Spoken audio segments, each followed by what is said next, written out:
The weak exist so that the strong can use them. A brutal thought. And perhaps that is exactly why it makes us think. Most people believe spirituality is always about kindness, love, and light. But life keeps asking another question. What will you do when you encounter power? The Sea Wolf is not simply a story about a cruel captain.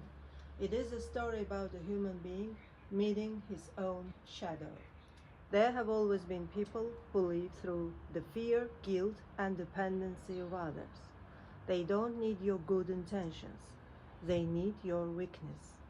And as long as you are afraid of losing love, relationships, money, or approval, you can be controlled. You can be kind. You can forgive. You can help. You can speak about love and high vibrations. But if you have no inner foundation, your kindness can easily become someone else's convenience. True awakening doesn't begin when you learn to speak about the light.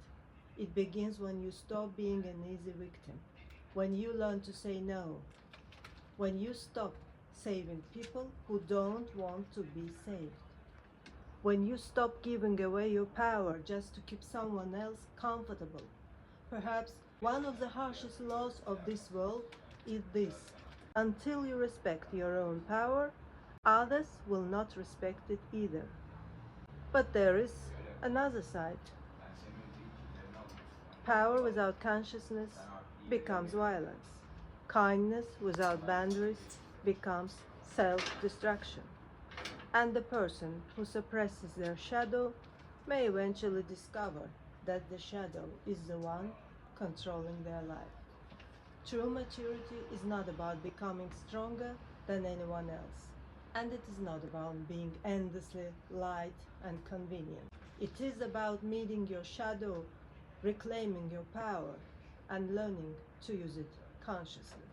Because the person who doesn't know their own power can easily become a victim of someone else's.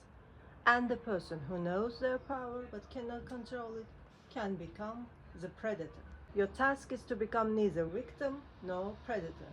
Your task is to know your power and be conscious enough to hold it in your own hands. So tell me, are you a victim, a predator, or a person who consciously owns their power? Write your answer in the comments below. And take care. Bye bye.